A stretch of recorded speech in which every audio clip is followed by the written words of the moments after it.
ભરૂચના મંગલેશ્વર ખાતે માનસ કબીર કથાનો મોરારી બાપુના મુખે સોમવારે ત્રીજો દિવસ પૂર્ણ થયો। સવારે પૂજા કબીરવંદના સાથે મોરારી બાપુએ કથાનો પ્રારંભ કર્યો। કથા મંડપમાં ઉપસ્થિત વિશાળ શ્રોતાઓને કથાનું રસપાન કરાવતા મોરારી બાપુએ સંપ્રદાય શબ્દ ક્યારેક સંકુચિત લાગે છે, દરેક ઇન્દ્રિયનો પોતાનો વિષય હોય છે તે ઉપર ઉપદેશ આપ્યો। જે શબરીથી ધીરજ અને રામના સ્વભાવને સમજી શકશે તેનો જન્મ સફળ થશેનું સૂચવ્યું।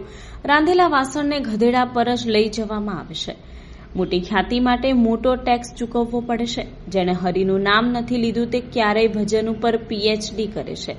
માટી સારા ગુણો વિનાની છે, તેમાંથી બનેલો વાસણ સારો છે। જ્યારે વાસણ તૂટી જાય છે ત્યારે તે ફરીથી માટી બની જાય છે, જે નિર્ગુણ છે।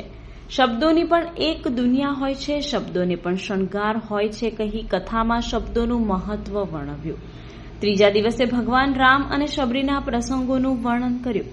શબરી આપેલા ભોજન માટે રામની રુચિ અને ભૂખ ખૂબ જ તીવ્ર હતી। અંતે રામ નામ સંકીર્તન સાથે સોમવારની કથાનું સમાપન કરાયું। આકાશને આપણે પગે નથી લાગી શકતા, પણ ઘડાની અંદર જે આકાશ છે, એક આકાર લીધેલું આકાશ છે, એને આપણે માથા ઉપર કળશનું સ્થાપન કરીએ છીએ। એટલા માટે નિર્ગુણને પણ પૂજવો હોય તો સગુણ જોઈએ, કોઈ આકાર જોઈએ।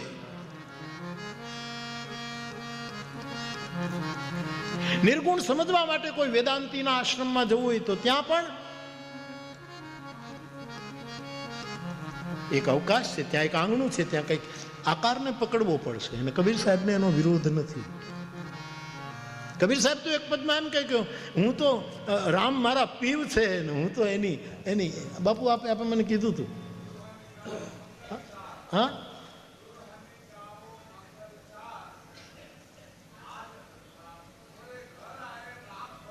હા દુલ્હની ગાઓ મંગલચાર મોરે રામ ઘર આયે રામ ભરતા। કબીર સાહેબ કહે છે, હું નથી કહેતો।